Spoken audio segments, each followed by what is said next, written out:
May the words of my mouth and the meditation of our hearts be acceptable in thy sight, O God, our strength and our Redeemer. Amen.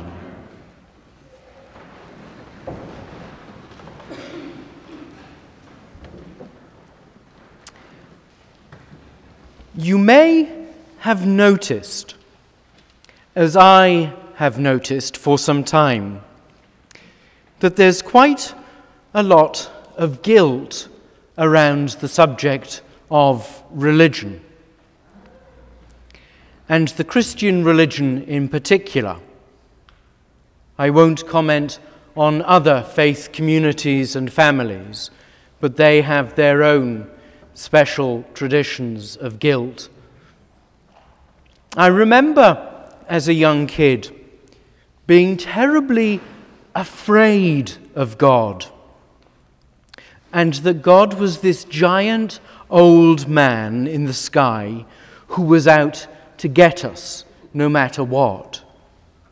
He looked for every sin, and even the tiniest thing we did came under his all-seeing gaze. It appeared to be a sin-ridden universe and minefield out there. You could say bad words, perform unjust acts, be a bully, indulge in cruelty or meanness, or do something really bad like stop believing in God for 10 minutes, all before breakfast, of course.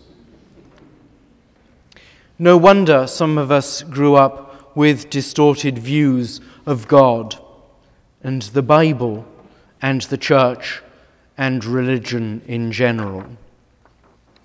And it wasn't just peculiar to the Baptist tradition from which I came. It's true of many other traditions as well. Ironically, both Roman Catholicism and extreme Calvinism are among them.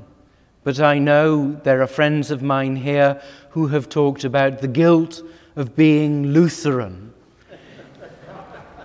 and having that terrible sense of guiltiness, having been once Lutherans but now Anglo-Catholic Episcopalians.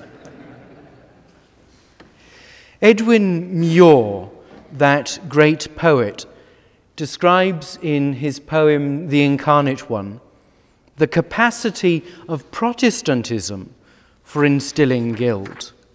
He writes, "The Word made flesh is made word again. A word made word in flourish and arrogant crook.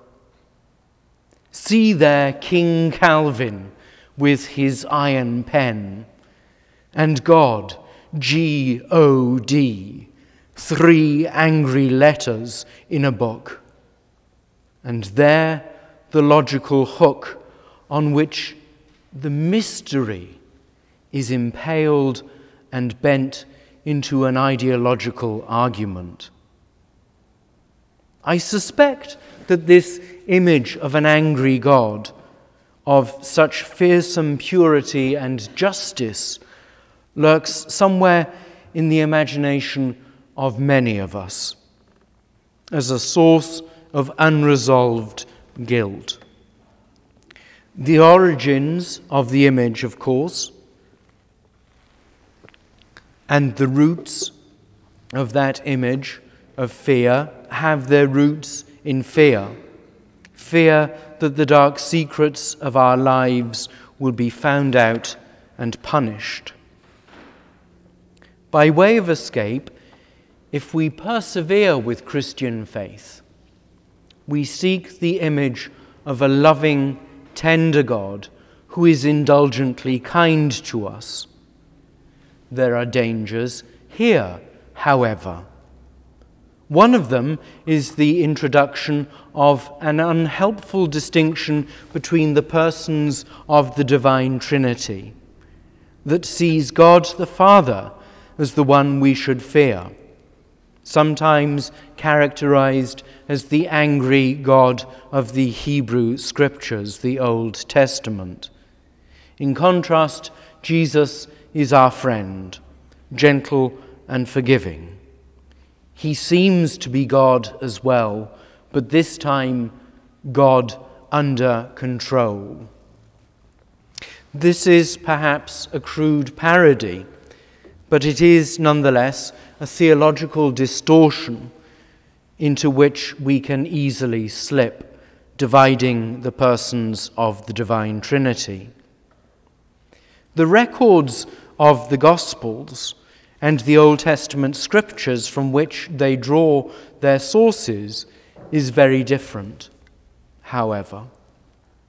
Today's reading from the outset of St. John's Gospel, which is so well illustrated in this morning's picture of the wedding at Cana in Galilee.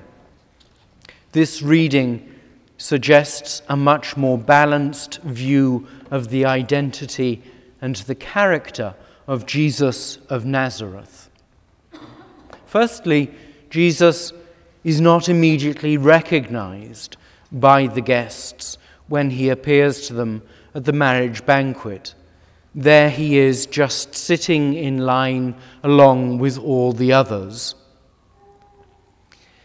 The reference that Edwin Muir makes in his poem to mystery as the style of God's self-revealing is underlined in this picture. As in the encounter with Mary Magdalene in the garden at the end of St. John's Gospel, as in the encounter with Cleopas and his companion at the end of St. Luke's Gospel on the way to Emmaus.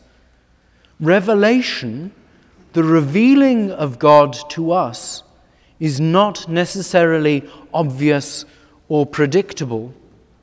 Who, for goodness sake, would take water at a marriage that couldn't quite afford to pay for the whole of the banquet and turn it into wine? Mystery is part of the very character of Jesus himself, as it is of the Father to whom Jesus always points and directs us, with his left hand welcoming and embracing this world, and with his right hand showing us the way to the Father.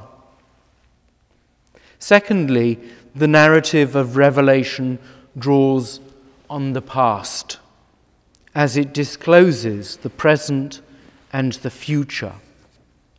If we are to resist the temptation to domesticize Jesus Christ, because the awesomeness of his being God is too disturbing, then today's gospel and this illustration challenges us to come to terms with unresolved guilt.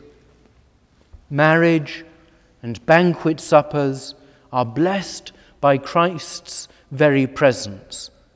We see in them jubilation, joy, celebration, the call of a child like Conrad, Christ's concern for the welfare of all humanity. The mystery of the nature of God tells us that God is always known as love, that knows us intimately, but is greater than we can imagine or repay. Here is love, vast as the ocean, that is terrifyingly beyond our control. It is also love that draws us inescapably into relationship with other people, with one another as a parish. Let's remember that at our annual parish meeting. The way we talk to each other the way we model relationship with each other is modeled in the relationship of the divine Trinity that reaches out to us. But most of all, we are challenged to understand how perfect love casts out our fear of guilt. In the name of God, who is Father, Son, and Holy Ghost. Amen.